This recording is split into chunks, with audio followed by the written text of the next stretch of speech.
Face to face in this trashy bar. Another glass and I am going places. Makes me laugh about the irony of everything. I like the way you're thinking. I don't really care about the music on the dance floor. I don't really mind all the smokers in the bathroom. I don't care at all, baby, you got my attention. So you were saying, oh no, I don't see the logic of things. It's quite a lonely world that we're living in. Oh baby, you are something special, I'm sure. Everything makes total sense when you're next to me.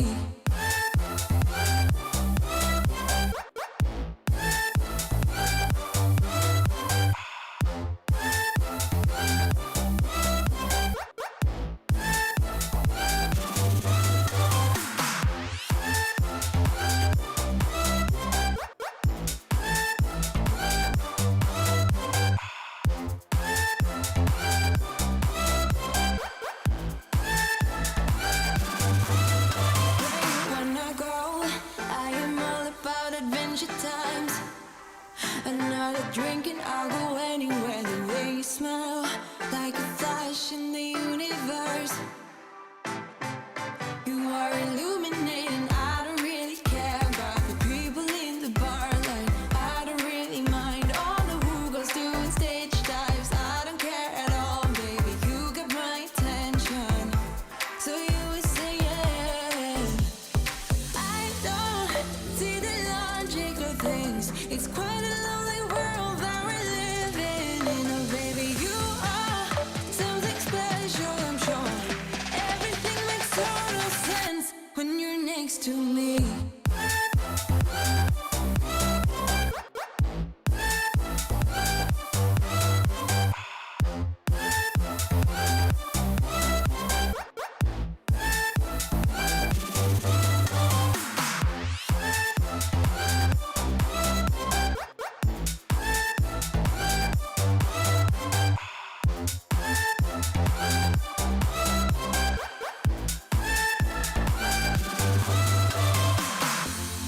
Even if I told you I could never let you go, I'm not so sure you believe me. But if I mean to show you, I will never let you go. No, 'cause you don't see the logic of things. It's quite a lonely world that we're living in. Oh baby, you are something special, I'm sure.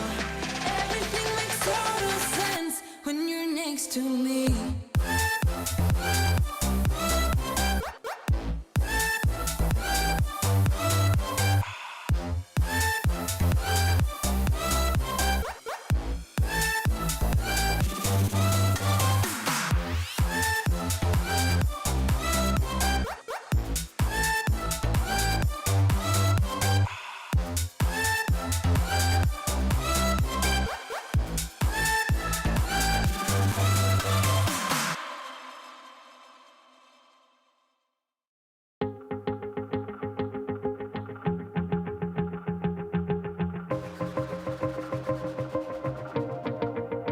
Wanna shake the ground, wanna break away, let loose. I'm tired of waiting, gotta make that move. All the neon signs, now they shout to me and you to write our story. Wanna shape that new. Do you wanna come along with me? Come along with me. Do you wanna? And we ain't got nothing, gotta do something, get it right. Gonna keep on running, grab the fun and live it light. And tomorrow's far away, should I let the party fade? And we ain't got nothing, gotta do something.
From the moment of my opened eye, been looking for a guided light to lead me on my way.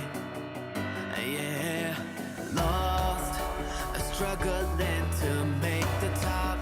A slipping grip can't hold me up. It's the game of life we play. When everything comes crashing down behind your door, when I hear the sound, you say the word and I'll stay the night. You wouldn't text if you moved on. You wouldn't keep me in your phone unless you know that you were wrong. Now, from this moment rolling up, a speeding train can't hold it up. You and I, we lost our way.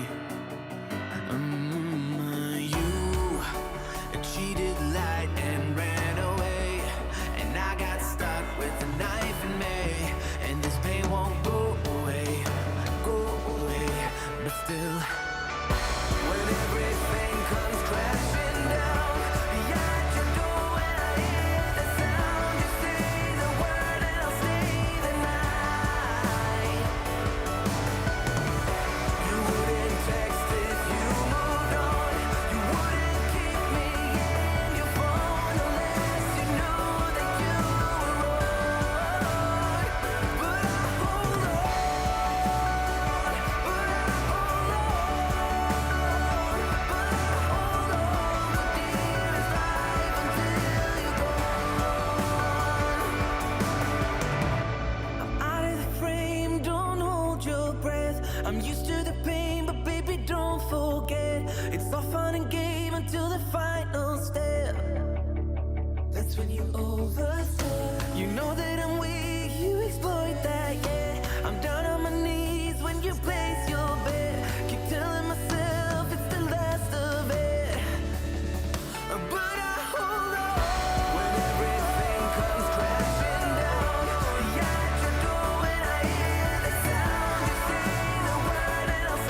Well, hello everyone. Amy Porterfield here. I hope you're having a wonderful Monday.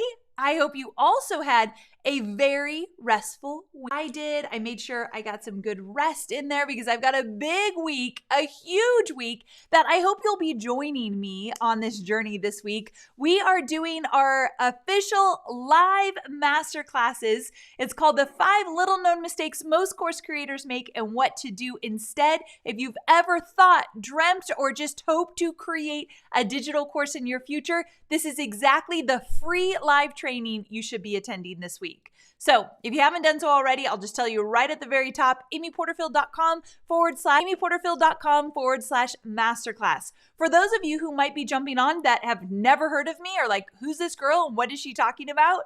I just wanted to let you know that I help entrepreneurs take their knowledge, know-how, and expertise and turn that into a profitable digital course that they could sell and launch over and over and over again online to create consistent revenue. So that's what I do in my world over here. And today I'm doing a rapid fire Q&A.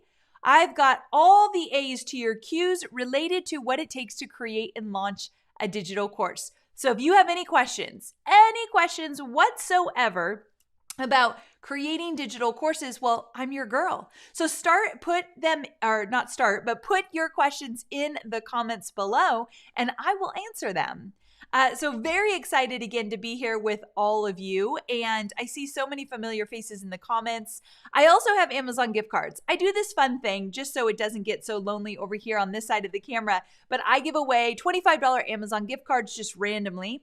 If I happen to say your name and say you want an Amazon gift card, all you need to do is go to support@amyporterfield.com, and we'll hook you up with that Amazon gift card. This is Brittany. Brittany's my community coordinator, and she just posted where to go to sign up for the free masterclass. It's happening this week, and then they go away. I'm only doing this masterclass this year, and then it goes away. It's happening this week specifically, and it's free. And you will absolutely love it, I promise. So make sure to join us in the free masterclass. amyporterfield.com/masterclass. It's that easy. All right, so, my mug. Do you love this? Course Creator Fuel. Who doesn't need a little Course Creator Fuel, right? Quick little drink of the coffee and we are good to go. So let's do this. Okay, let's see here. Sarah says, I've been dreaming about creating a course for some time now, but my spouse is not on board. Do you have any suggestions for how I can get him on my side? Okay, so this is a really great question, and it's actually one that's come up a lot. You want to do something, maybe you want to do something as bold as quit a 9-to-5 job, start an online business, or maybe you've been dabbling on the side with an online business and you want to create a course, and your loved one, whether it be your spouse, your partner, someone that you make decisions with, says, this isn't a good idea. I'm not loving this. I don't think you should do this. And they have every right to share their opinion with you. However, that doesn't mean that they fully get it or will ever really understand your vision. So that's a hard thing to hear, I know. But here's what I always tell my students who have a hard time getting their spouse on board. Number one, when you are talking to a spouse about some dream not a spouse, a partner in general, about some dream you have, something you really want to do, typically you want to explain it from the heart. You want to cast your vision and say, look, I know right now things might feel a little uncertain or a lot uncertain. I know I don't have all the answers, but here's why this matters so much to me. Or better yet, here's why this matters to me and how it affects our family in the best possible way. And paint the picture of what the future looks like, what you want the future to look like. You want to contribute to the household. You want to do something that's making a big impact for other people, but also an impact for your family. You want to have more time freedom, more financial freedom, and you believe whatever it is you want to do, in this case, create a digital course and sell it online, is going to get you there. Now, when I open the doors to Digital Course Academy, they're not open yet, you might want to explain to a partner, I want to purchase this program. Instead of saying this program has 5 modules and 6 PDFs and it's video and audio, don't talk about the features. Talk about what this opportunity could give to you and your family and why it's important to you. Again, stay focused on the vision, and hopefully you can paint that vision so they can get on board. You could also ask them, look, you might not understand, and you want to be compassionate. Maybe they're scared. Maybe they don't want you to do something and be disappointed. Maybe they're just like, what about the finances? They have their reasons. But what if they can't get on board with you, ask them, can you just be patient with me and just support me even though you don't fully understand? And if I could have your support, I know I could go so much further. It's a heart-to-heart conversation more than anything else. So I just wanted to share some of the experiences that my students have had with their partners having those conversations. Okay. Kelsey says, currently I do one-on-one wellness and mindset coaching, and my availability is maxed out. How can I move my current one-on-one clients into a digital course model without losing the quality of service I provide? Great question. Many of my students, actually tell me in the comments if you work one-on-one with customers or clients right now. Maybe you do coaching, consulting, you have a service-based business. Give me a yes, give me some emojis in the comments if that is you right now. Because a lot of people that come into my program, Digital Course Academy, or students that just want to create a digital course, many of them are in that place like, Amy, I can't imagine how to take my one-on-one model that I work with someone with and turn that into a course. And I'm going to tell you right now, it is absolutely doable. I have seen it over and over and over again. In fact, I'm going to have my team post a link below this video to a bunch of digital course success stories of people that did one-on-one and they moved into a digital course. Because I think it's so inspiring to hear stories of people who have gone before you that did not know if it was possible but made it work. And I'd love to flood you with those stories, real stories of inspiration. So my team in just a moment is going to post a link to success stories of people who moved a one-on-one business into digital courses. But the way you do it is you first tell yourself, okay, it's not going to be identical. Exactly what I do with a one-on-one client will not look exactly that way inside a digital course. However, I'm going to take the model that I use with my one-on-one clients, and then I'm going to map it all out. And then you're going to ask yourself, well, what pieces would need to change in order for me to be able to teach more people? Because let's be honest, when you do one-on-one coaching or consulting or a service-based business, you will always hit a ceiling. There is only one of you. It's a time ceiling and a financial ceiling, meaning you can only make so much money because there's only one of you to go around.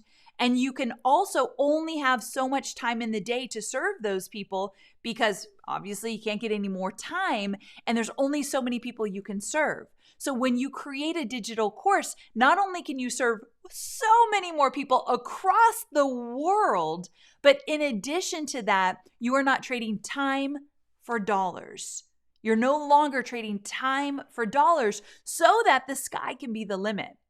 There's so many beautiful things that come with moving away from or doing less of one-on-one work and into a digital course. So getting back to what you do, you map out that process that you do one-on-one. And then you start thinking, okay, how could I tweak this so that I could teach it into a digital course? I understand that you might not get that one-on-one feedback that you typically get in your one-on-one coaching or consulting sessions, but maybe you can ask a list of questions and they could do more work on their end. They do exercises. You have them journal. You have them come to the conclusions on themselves, but you guide them through the digital course. It is 100% doable. You just have to tweak the model you do one-on-one. But the beautiful thing is just you have a model. You have something to work with and now you can tweak. You're not starting from scratch. So it is a beautiful place to be, just for the record. Okay. Ben says, I have seen other digital courses created with a similar topic to the one I'm thinking about. If I see a course similar to my idea already out there, does that mean I cannot move forward with it? Absolutely not. In my book, it means definitely look into moving forward with that idea. So when somebody comes to me and says, Amy, I'm not exactly sure what to create for a digital course, I share with them what I call the course creator sweet spot. And it has 4 quadrants. So pay close attention, my friends, if you're thinking about a digital course idea, but you haven't actually nailed it down yet. The first quadrant is your expertise. Where have you gotten results? What can you teach? You only want to teach something where you've gotten results for yourself or for somebody else so that you can teach how you got those results. So where have you gotten results? Where is your knowledge, your know-how, your expertise? The second quadrant is what is the challenge or the desire that your audience has? Those people that you want to serve, what are they struggling with? Does it align with what you know?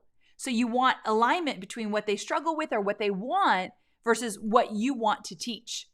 The third quadrant is where have people spent money before? Are there other courses on this topic? Are there podcasts on this topic? Are there books on this topic? Can someone hire someone one-on-one to help them with this topic that you want to teach? All of those yeses are good. So Ben, to answer your question, if someone already has a course out there on this, you wouldn't know 100% if that course is successful or not, but it's good that it's out in the world. That means there's likely a desire or a need for it. And then the fourth quadrant, excuse me, is what lights you up. What could you talk about morning, noon, and night? Let me take a quick drink. So you want to think about it doesn't have to be your ultimate passion, but what do you enjoy talking about, enjoy teaching? So again, the four quadrants are where's your expertise? Where have you gotten results? Number two, the people you want to serve, what are they struggling with? What do they need? Is there alignment between your expertise and what they need and want? Number three, have there been books, podcasts, other courses created on the topic? If so, that's a good indicator that there is a desire for this topic you want to teach. And number four, what lights you up? What would you enjoy? Because we don't want to do it if we're not going to have fun doing it as well. Great question, Ben.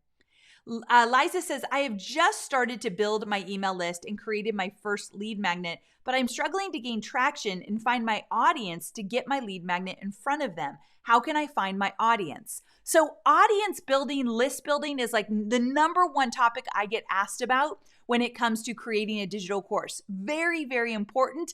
And most people who come into my world don't yet have an audience or an email list.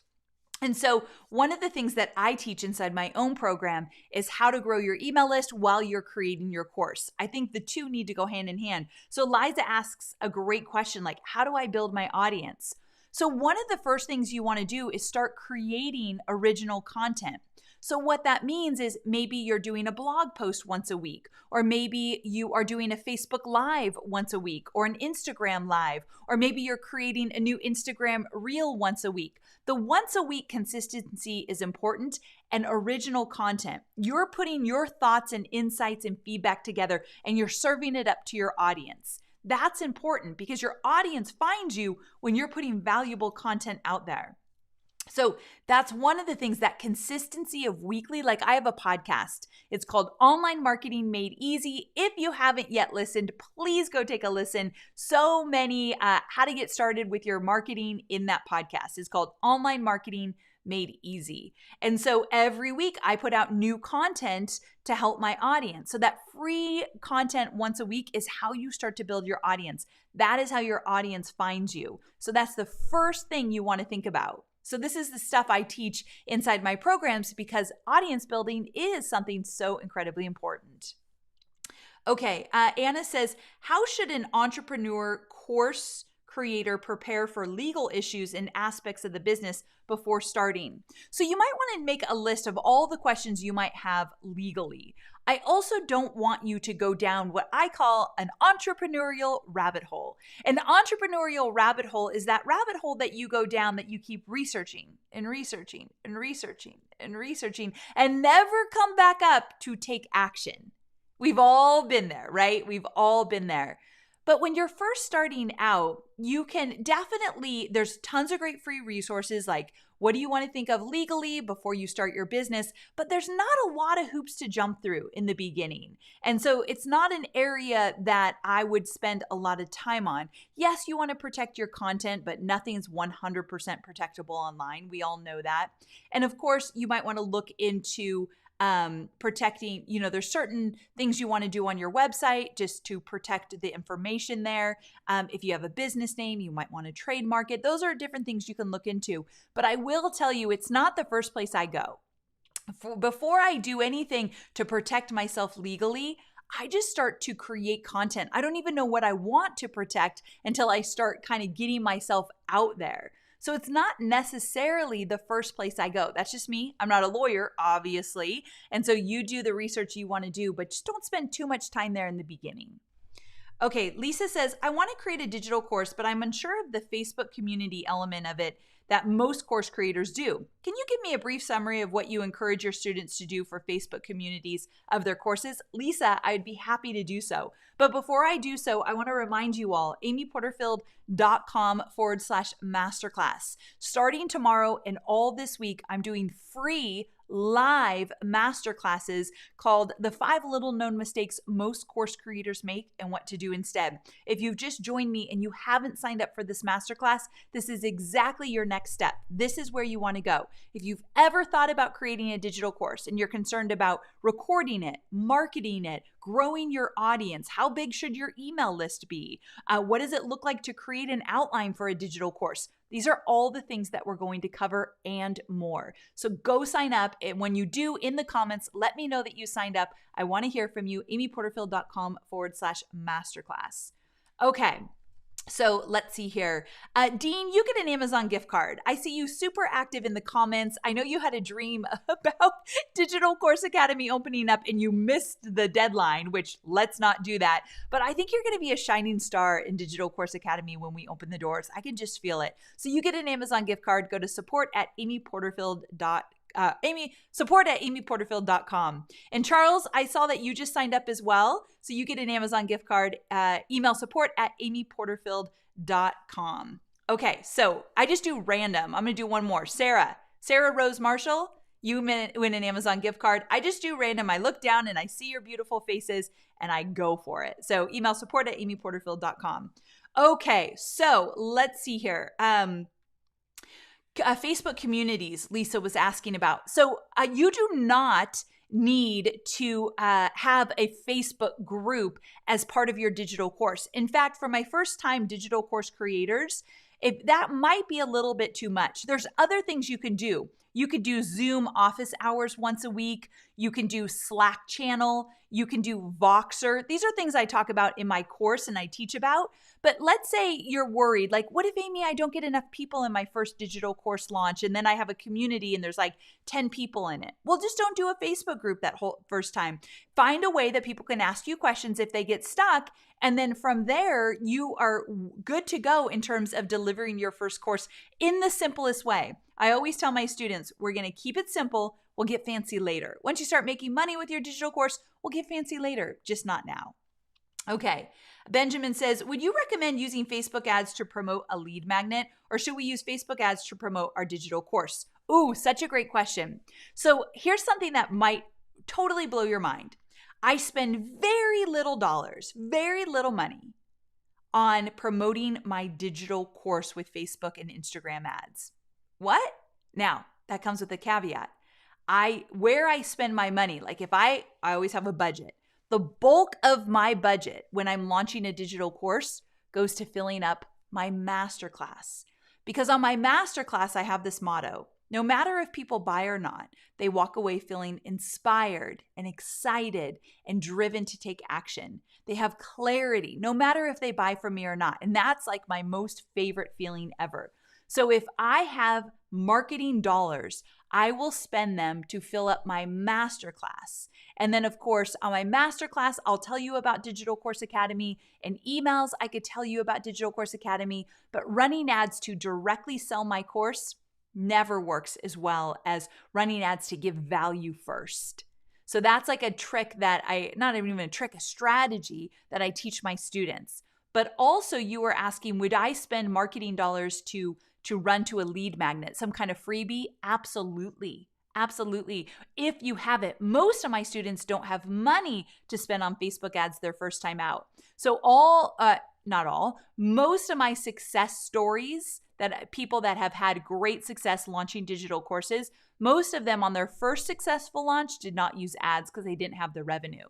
My team is going to post a link below for some course creator success stories. It's a really fun page that you can check out some stories of people who have had great success with digital courses their first time out. Okay, So Dean says, would you recommend creating a course teaching how to be successful in MLM or network marketing? Absolutely, if that's your expertise. So Dean, it's so important that you have a successful track record. So if you have had success in multi-level marketing, network marketing, if you know the do's and don'ts and what works and what doesn't, then absolutely create a course and tell other people. There's a lot of people that get into that industry and are clueless in the beginning and would love to know how to build their business in that way. So, and I've seen successful courses in that area, which is the third quadrant. Are there other courses, books, podcasts about that topic? Heck yeah, there are. And that's a good sign. Sarah says, what are the steps of getting an influencer to promote your course? So Sarah, this is not necessarily my area of expertise. I don't reach out to influencers to promote my course. However, there's a caveat there, and that is that I do have affiliate partners promote my course. And so I actually have a podcast episode all about how I use affiliate marketers to promote my course and what that looks like. And so if you're curious about that, for sure, look into it. But if you've never launched a digital course, don't listen to that exact podcast episode. Your time would be so much better spent on my masterclass this week. So get on my masterclass because I'll teach you how to start a digital course and how to get it out into the world. The fancy part of that is to add partners. Affiliate partners may be on your second launch. But Sarah, to answer your question, when people take my course, I then invite them to promote it to their audiences because my best affiliate partner is someone who has taken my course and has gotten success and now wants to tell other people about it. So that's typically how I work. When I don't reach out to influencers to promote my course because they likely haven't taken my course. And so if they haven't taken my course, they're not a good testimony to me. So that's the way I look at it. Mickey says, how do I gain credibility and authority when I've never created a course? So your credibility and your authority is in the results you've gotten and what you're teaching in your course. So 99.9% of people that come into my world have never created a digital course and have had wild success with their courses. I'm talking $17,000 on their first launch, $12,000, $106,000. I'm just thinking of some of my favorite students who have done amazing things the first time they've ever launched a digital course. But it's not that the course gave them credibility, although in the long run it can. The most important thing is that their results gave them credibility. So if you're going to create a digital course, the first thing you want to think about is where have you gotten results for yourself or for your customers or your clients? And now you're going to teach that roadmap to get success in the course. So your credibility is, look, here are the results I've gotten, and this is what I'm going to teach you in this course so you can get similar results. That's your credibility. That's what you're banking on. So in your email copy, in your social media copy, you're talking about these results and how you have a proven roadmap to get there. Great question. Cherry says, do we need to have a website before creating a digital course? Not necessarily, although definitely it doesn't hurt. What I do want you to do is start creating content. So I'd love for you to have some social channels set up, maybe Instagram, possibly Facebook, maybe start with just where your audience is spending time. And I want you to think about a way to start growing your email list to have an audience. So when you start growing your email list, it's easier to grow an email list with a simple website. What do you put on that website? Well, maybe you're going to blog once a week or have a podcast once a week. That in the beginning is the most important reason why to have like a home base online. So yes, it's great. I've seen people launch digital courses without a website, but if you do create a website, keep it super simple. Let's see here. Lisa says, hold on one quick second. Oops, no, didn't mean to do that. Oh gosh, now I'm deleting someone's name by accident. Hold on. Okay, Lisa says, how long would you wait to pitch a course to your audience after starting a podcast? How long would you wait to pitch a course to your audience after starting a podcast?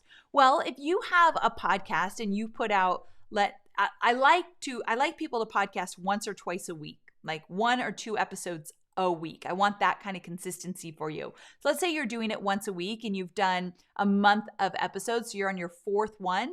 I don't think there's anything wrong with promoting a course. But remember, If you want to learn from me, I want to remind you, I've had 8 successful digital courses, welcomed over 48,000 students into my courses, and generated over $40 million in digital course sales. When it comes to digital courses, I know a thing or two about what works and what doesn't. And what you don't want to do is just promote your course. You don't want to just say, hey, everyone, I have a course. By the way, I've got a course. Here's what's in my course. That's not how we do it. And that's not the model that I use, nor do I teach to my students. And I only teach what I do. So you want a selling mechanism. Maybe it's a 5-day challenge. Maybe it's a series of sales videos. Maybe it's a webinar / masterclass, same thing. You want a way to give value first before you sell. And when you're giving value, you tell them about your course. Whether they buy or not doesn't mean they didn't just get value from whatever you delivered, but I think you have to earn your way into selling. And so I never just promote a course. Instead, I talk about a vehicle that will lead to my course, but I give value first. So important. I think it's why I have such a loyal following and how my students do as well. But yes, on a podcast, you can promote a masterclass or a 5-day challenge or whatever might lead into you introducing your course eventually. A podcast is a great place to do that. Okay. Petia says, Amy, what is a realistic timeline in weeks for creating a course for the first time? And does one need external resources like videography and graphic design? Great question. So I say give yourself at least 90 days, or if you want to take your sweet, sweet time, 4 to 5 months. Now, you can do it faster, but a lot of people have full-time 9-to-5 jobs or like really busy businesses where they're creating their course on the side. And then once it starts making money, they're going to take some things out of their business and replace it with the course. So if you give yourself 90 days or longer to create this course and create the marketing to put out the course, I think that is really, really important. And you do not need to have experience in videography. You do not need to have a graphic designer. No. When the way I teach it in the Digital Course Academy model, I have a model that I teach my students. We keep it so simple. We don't have a lot of bells and whistles. Most of my students are a one-woman or a one-man show doing all the things themselves. So I map out a marketing plan that is doable even if you don't have a lot of support. Okay. Isa says, I feel like my audience still doesn't think digital content can solve the issues they're having or they're going through. I did post quizzes on social media, but they weren't interested in participating. Very sad and demotivating. Any advice? So this is interesting. So your audience feels like digital content can't solve the issues. Prove them wrong. Show them that it can. So if you have testimonials of people that you've helped online solve that issue, tell their stories. If you learned online to solve the problem they want to solve, tell your story.